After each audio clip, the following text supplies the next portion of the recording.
দেবদেবীকে নিয়ে আল্লাহ আল্লাহ রসুলকে নিয়ে অনেক দেবে গালাগালি করে অনেকে পোস্ট করতে পারে, উত্তেজিত হবেন না। কি করবেন আপনারা? হিন্দু মুসলমান নির্বিশেষে থানায় গিয়ে তার বিরুদ্ধে কমপ্লেন করবেন। সবাইকে যেতে হবে না, গ্রামের 8-10টা হিন্দু মুসলমান 200 একসাথে নিয়ে যাবেন, গিয়ে করবেন। দেখ আপনার যদি নজরে পড়ে কোনো দেবীর নামে গাল দিয়েছে, আপনাকে আগে বেরোতে হবে। আপনার যদি নজরে পড়ে কোনো আল্লাহ বা রসুলের নামে গাল দিয়েছে, আপনি আগে বেরোবেন। আপনি হিন্দু ধর্মের আল্লাহ রসুলের নামে গাল দিয়েছে, আপনি বেরোবেন না। আপনি মুসলমান দেবীর নামে গাল দিয়েছে, আপনি বেরোবেন না, কাজ করবেন না। আপনারা কেউ ওই পাড়ার ছেলে চ ওর পাড়ায় যাবো, ওর বাড়ি গিয়ে ঘেরাও করবে, কাজ করবেন না। এটা করলে দাঙ্গা লেগে যাবে। দাঙ্গা লাগলে ক্ষতি কার হবে? গরিব মানুষের হবে। লাভ কার হবে? রাজনৈতিক নেতাদের। আপনারা যদি আপনার ক্ষতি করে রাজনৈতিক নেতাদের ভালো করতে চান তাহলে করুন, আর কিচ্ছু বলার নেই। মাথায় থাকবে তো? হই হই করলে হবে না। ভোট আসছে, এই বসিরহাটের মাটিতে হয়েছে, ক্ষতি কার হয়েছিল? তোমাদের গরিব মানুষদের হয়েছিল। খবরে পড়েছিলাম তো, কি হলো?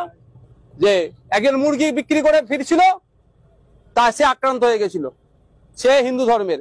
আর তাকে আর একজন আক্রান্ত হয়েছে, তার আবার সেলাইনে এটা ওই অ্যাম্বুলেন্স একটা মুসলমান লোক ধরে নিয়ে গেছে কলকাতা পর্যন্ত। তারা কি মারপিট করতে চেয়েছিল? মারপিট করে কারা? রাজনৈতিক কারবারিরা। কিসের জন্য? ভোট তাদের বাড়ানোর জন্য। তুমি আমি কি রাজনৈতিক কারবারি নাকি?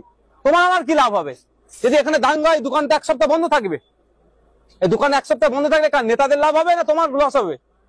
নেতারা তো সন্ধ্যাবেলায় দেখবে কি বলতো, সে যে বুঝে টিভির সামনে বসে বলবে এখানে এটা করা উচিত হয়নি, এটা উচিত হয়নি। যার ক্ষতি তার হচ্ছে, এটা মাথায় থাকবে। দেন এটা রাখবেন মাথায় ভাই। উত্তেজনা ছড়ানোর চেষ্টা করবে কেউ করবেন না। পুলিশ ভাইদের সহযোগিতা নেবেন। আমার বিশ্বাস, আমার পুলিশ ভাইদেরকে আপনি গিয়ে কি করবেন, আপনাদের 2-4 জন গিয়ে গ্রামের মানুষ গণ্যমান্য ব্যক্তি যে থানাতে গিয়ে কমপ্লেন দেবেন, পুলিশ দেবে, তাদেরকে তুলে নিয়ে আসবে। আর যদি না পুলিশ তুলে নিয়ে আসে, আমি আপনাদের ছোট ভাই, আমার কাছে আপনারা কাগজটা পাঠাবেন। আমার দায়িত্বকে কিভাবে তুলে নিয়ে আসা, আইনের মাধ্যমে। আমিও আসবো না তুলতে। ঠিক আছে? সব ভালো থাকবেন।